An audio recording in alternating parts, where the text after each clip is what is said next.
Sparta was not a civilization built for happiness, comfort, or individual fulfillment. It was a machine, a cold, disciplined system engineered for one purpose alone: war. Every law, every custom, every human relationship was designed to serve that single objective. Nowhere was this more visible than in how Sparta controlled reproduction. The creation of a Spartan warrior did not begin on the battlefield. It began before birth, in a system where sex, marriage, and family were stripped of emotion and turned into instruments of state policy. In most ancient societies, marriage existed to unite families, preserve wealth, or create alliances. In Sparta, marriage existed to manufacture soldiers. Personal choice had no value. Love had no place.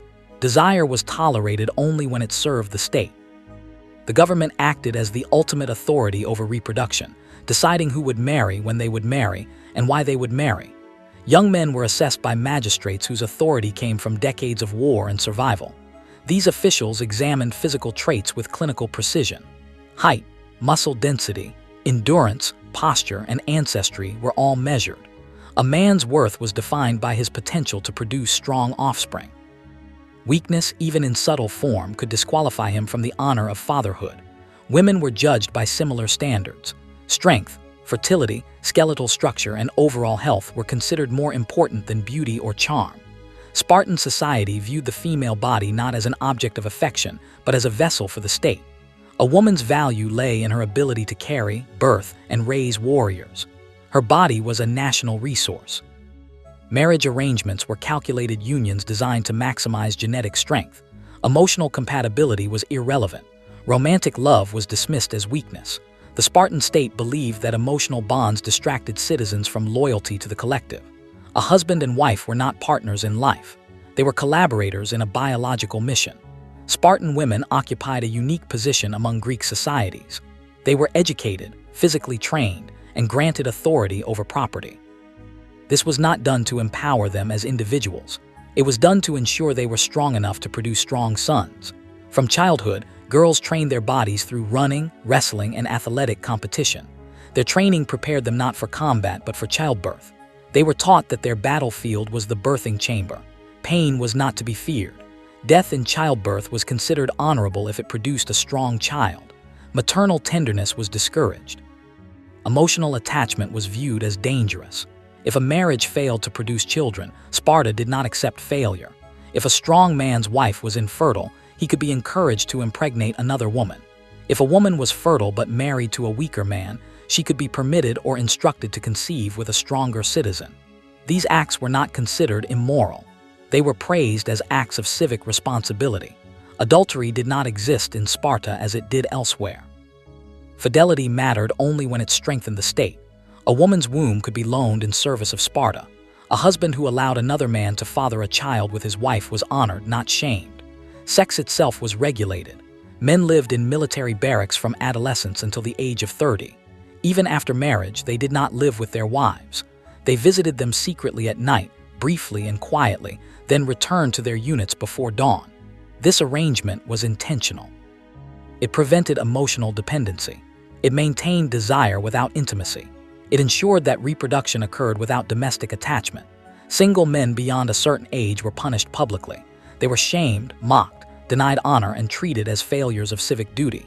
During festivals, they were forced to march naked through the city while singing songs of self-humiliation. Sparta made it clear that refusal to reproduce was treason. When a child was born, it did not belong to its parents. It belonged to Sparta. The newborn was taken immediately from its mother and brought before the Gerousia, a council of elderly warriors who had survived countless battles. These men examined the infant without emotion. The child was stripped naked and inspected for deformities, weakness, or imperfection. A strong cry, straight limbs, and physical symmetry were required.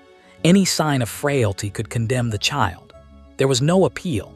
The decision was final. Infants deemed unfit were carried to Mount Taygetus, to a place known as the Apothete. There, they were left exposed to the elements. Cold, hunger, and wild animals ensured death. The Spartans did not consider this murder. They believed they were correcting nature. Weakness was a threat not just to one family, but to the entire state. Those who passed inspection were returned to their mothers, but not as beloved children. From the moment of survival, they were future soldiers. Their destiny was already sealed. At the age of 7, a Spartan boy was taken from his family and placed into the agoge, the state-controlled education and training system. This was not schooling, it was transformation. The purpose was not to teach literacy or philosophy. It was to destroy the individual and rebuild him as a weapon. The separation was abrupt. Mothers did not cry. Fathers did not protest. Emotional displays were discouraged. From that day forward, the boy's family was his unit. His loyalty belonged to Sparta alone. Life in the agoge was deliberately harsh. The boys slept in communal barracks on beds made of reeds they gathered themselves. They were forbidden from using tools. This taught endurance and resourcefulness. They wore a single rough cloak year-round, regardless of heat or cold. Physical discomfort was constant. Food rations were intentionally insufficient. Hunger was not a consequence of poverty, it was policy. The boys were encouraged to steal food to survive.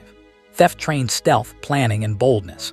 Being caught resulted in severe punishment, not because stealing was wrong, but because failure was unacceptable. Pain was a language spoken fluently in the agoge. Beatings were routine. Discipline was public and merciless. The goal was to normalize suffering. A Spartan warrior had to function under extreme conditions without hesitation. Speech was tightly controlled. Boys were trained to speak briefly and precisely. Excess words were punished. Silence was strength. The Spartan reputation for terse speech gave rise to the word laconic, derived from Laconia, the region of Sparta.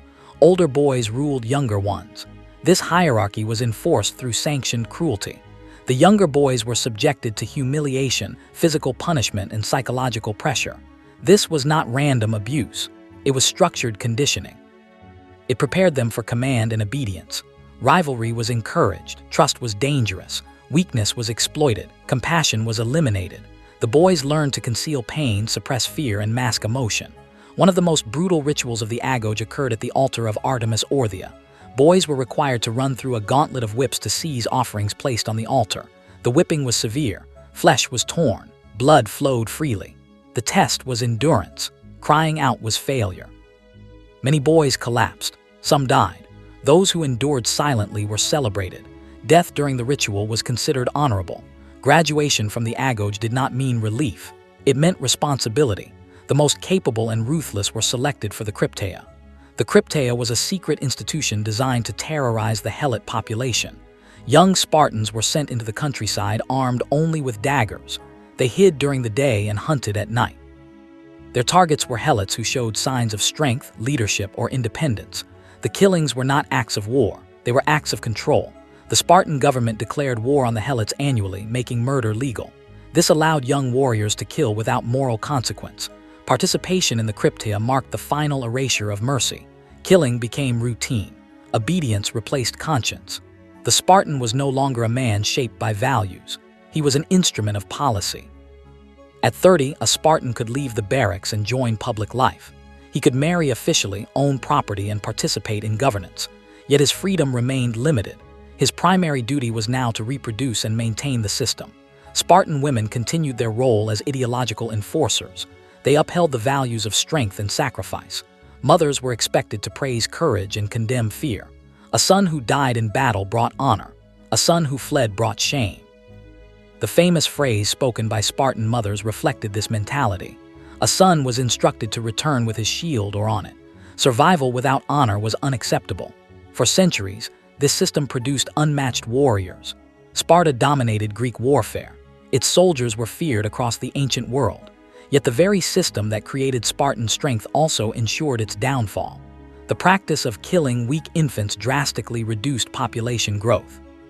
Sparta's citizen class shrank steadily. Every warrior lost was irreplaceable. Other cities could rebuild armies, Sparta could not. The rigid nature of Spartan training produced obedience but not innovation. As warfare evolved, Spartan tactics stagnated, creativity was suppressed, adaptability was lacking. When Sparta finally defeated Athens, wealth flowed into the city. Luxury corrupted discipline. Land concentrated in fewer hands. Equality vanished. The iron discipline softened. The decisive blow came at the Battle of Leuctra. The Theban general Epaminondas shattered Spartan military dominance using innovative tactics. The Spartan phalanx collapsed. A Spartan king died on the field. With its elite forces destroyed, Sparta never recovered.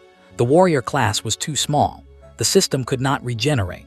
By the Roman era, Sparta was a relic. Tourists visited to watch reenactments of old rituals. The machine that once ruled Greece had become a museum. Sparta achieved perfection at the cost of humanity. It created the ultimate warrior by destroying everything else. Love, compassion, flexibility, and growth were sacrificed for efficiency. In the end, the system consumed itself. Strength without adaptability became weakness. Control without humanity became extinction. The legacy of Sparta stands as a testament to the dangers of absolute perfection pursued without mercy. A civilization that forged weapons out of children, ultimately shattered under its own design.